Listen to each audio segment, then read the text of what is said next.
Pasar Baghdad adalah sebuah simfoni yang tak pernah berhenti. Di sana, di antara tumpukan kain sutra dan aroma kayu gaharu, terdapat sebuah kedai gulai yang sangat terkenal. Kedai itu milik Tuan Bakir, seorang saudagar yang kekayaannya melimpah, namun hatinya lebih sempit daripada lubang jarum.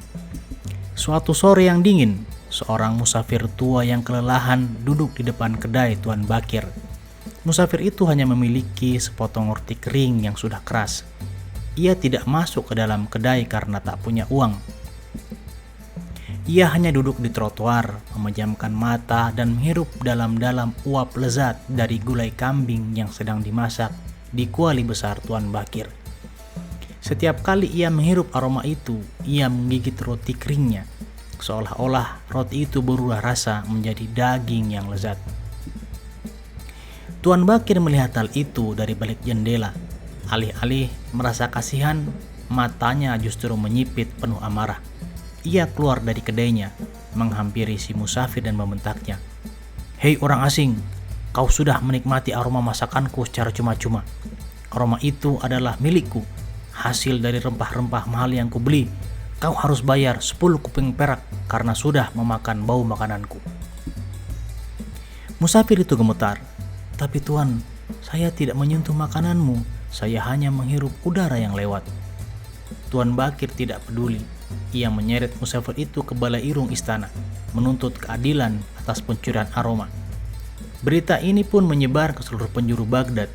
Rakyat mulai berbisik, bagaimana mungkin bau bisa diperjualbelikan? Apakah hukum kita sudah kehilangan akal sehatnya? Di dalam istana, Khalifah Harun ar-Rasyid duduk dengan kening berkerut. Di sampingnya berdiri seorang qadhi atau hakim yang sangat kaku, yang selalu melihat buku hukum sebagai satu-satunya kebenaran. Tuan Bakir berargumen, "Baginda, hukum adalah tentang kepemilikan. Jika saya memiliki pohon buah dan seseorang mengambil aromanya untuk membuat parfum, ia harus membayar. Gulai saya adalah karya saya. Musafir ini telah mendapatkan kenikmatan dari properti saya tanpa izin." Sang qadhi kemudian berbisik pada Khalifah, "Secara teknis Baginda, manfaatnya telah diambil. Jika kita membiarkan ini, besok orang-orang akan mencuri aroma di pasar tanpa merasa bersalah." Khalifah merasa ada yang salah, namun ia terjebak dalam silogisme hukum yang dibawa oleh Tuan Bakir. Suasana aula pun menjadi dingin. Rakyat di luar pintu istana mulai cemas. Di saat genting itulah pintu belakang aula terbuka. Abu Nawas masuk. Ia tidak membawa pedang, tidak membawa buku hukum. Ia hanya membawa sebuah kantong kecil yang berisi koin emas pemberian Khalifah tempo hari. Ia berjalan dengan tenang, bahkan sempat berhenti untuk mengusap debu di sepatunya, membiarkan semua orang menunggu dengan rasa penasaran yang memuncak. Abu Nawas berdiri di tengah aula. Ia membungkuk hormat kepada Khalifah, lalu menatap Tuan Bakir dengan tatapan yang sejuk namun tajam. "Tuan Bakir," suara Abu Nawas bergema pelan namun jelas, "Anda merasa dirugikan karena aroma masakan Anda dinikmati oleh musafir ini?" "Sangat dirugikan," sahut Bakir ketus. Abu Nawas mengambil kantong emasnya. Ia mengangkat tinggi-tinggi di depan telinga Tuan Bakir. Semua orang terdiam. Abu Nawas mulai mengocok kantung itu. Celing, celing, celing. Bunyi logam mulia yang saling beradu dengan sangat merdu dan nyaring di dalam aula yang sunyi itu. Abu Nawas melakukannya berulang-ulang selama beberapa menit, membiarkan suara emas itu merasuki telinga sang saudagar kikir Tuan Bakir. Tuan Bakir pun mulai tersenyum, membayangkan emas itu akan menjadi miliknya.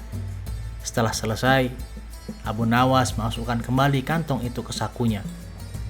"Nah, Tuan Bakir, Anda sudah saya bayar lunas," kata Abu Nawas tenang. Tuan Bakir terbelalak. "Apa maksudmu?" "Aku belum menerima emas itu. Aku hanya mendengar suaranya." Abu Nawas tersenyum lebar, senyum yang mematikan segala argumen. "Tepat sekali, Tuan. Musafir ini hanya menghirup bau dari masakanmu tanpa memakan dagingnya. Maka sangat adil jika Anda dibayar dengan bunyi dari emas-emasku tanpa memiliki fisiknya. Bau dibayar dengan bunyi, aroma dibayar dengan suara. Bukankah itu logika hukum yang sangat adil? Seluruh aula istana meledak dalam tawa. Khalifah Harun ar-Rasyid tertawa hingga air matanya menetes.